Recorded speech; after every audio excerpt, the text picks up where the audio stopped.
Стручни екипи трагаат по остатоци од линдан на локалитетот Пеленица над Скопско Драчево. Теренот се проверува по добиените сознанија дека и овде во минатото несоодветно се депонирал канцероген отпад од фабриката Охис.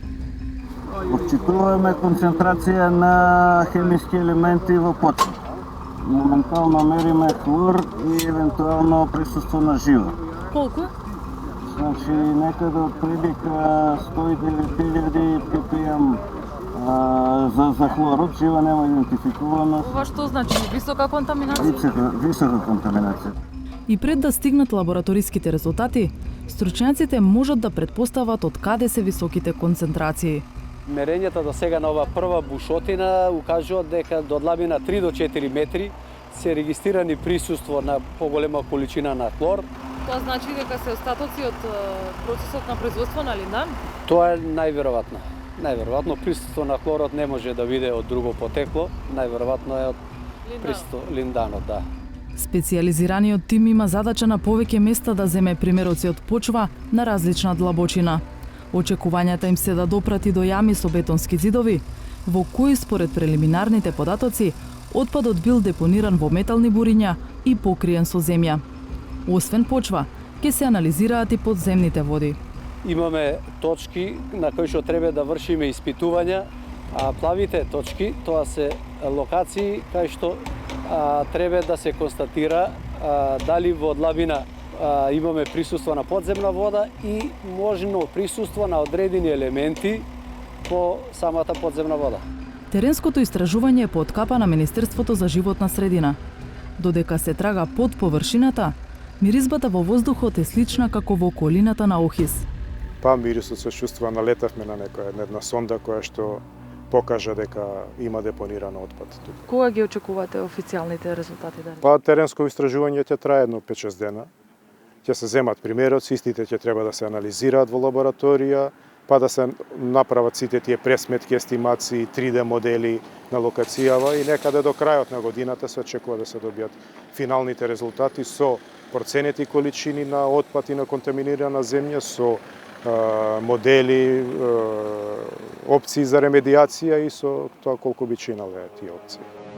360 степени пред 4 години објави документ од Охис, магистерски труд и еколошки план на општина Кисела Вода.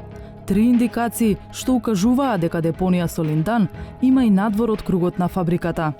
Истата година Министерството за образование ги забрани училишните екскурзии на овој локалитет, а Министерството за животна средина ја огради и означи потенцијалната депонија. Сега таблата ја нема, а дел од оградата е уништена. Првите сознанија за потенцијалната токсична депонија на Пеленица во 2018 година ги добивме од Сретен Стојковски, поранешен вработен во Охис. На истиот начин како што е складиран во Охис и овде е донесен, ставен, затрупан со земја и така е оставен. Нема од тој период нема мониторинг на локацијата, што се случува, во каква состојба се бурињата, дали се распаднати, какво е влијанието на линданот врз подземните води, нема мониторинг направено. Сега, од позиција на директор на Инспекторатот за животна средина, Стојковски службено го мониторира процесот. Очекуваме дека со овие активности овде за земање на примероци, фирмава која што е ангажирана ќе го поправи овој дел од оградата, ќе ги исправи столбовите и ќе постави жицата на своје место за да барем не влегуваат од кепатот животни и луѓе. Ќе го следите цело време процесот? Да, ќе бидеме присутни овде цело време, значи луѓето си работат, ние секојдневно ќе доаѓаме во контроли. Парцелата со подземна депонија е во близина на манастир и над селото Љубош, чии жители се сеќаваат како играле на темпираната бомба, а таму го паселе и добитокот. За токсичноста на местото слушнавме сведоштво од прва рака. Доста стока која пасеше во тој регион на Пеленица, значи псоисуваше, значи имаше доста. Ми како деца знам дека ни излага плуски по рацете. плуски, ама тоа се рачунаше тогаш и од 86 година кога беше проблемот со Чернобил. И тогаш не убедуваа дека тоа е од Чернобил. Сенат вели дека за среќа повеќе од 20 години се приклучени на градскиот водовод. Тој дел и кај што се наоѓа линданот, под него се вика, местото се вика Локва. Локва, тоа е многу подлежно земјиште, има многу подземни води. И сега таа вода, ми ја пиевме, од бунарите. Сега, една генерација сигурно некоја од генерациите ќе ги почувствува тие последици. Не овие деца новата ова. Иначе таа генерација од 80-те години до 90-те години сигурно ќе чувствуваат и веќе може чувствуваат последиците од тој линдан што се наоѓа на Пеленица. Љубош е печалбарско село, а жителите се во сендвич меѓу депониите на Пеленица и на Дрисла. Секој сака чист воздух да диша. Ама не знаеме више што има тука и што нема. Колку и какво токсично наследство остави Лохис на Пеленица, ќе се знае по лабораториските анализи што ќе се прават во Холандија.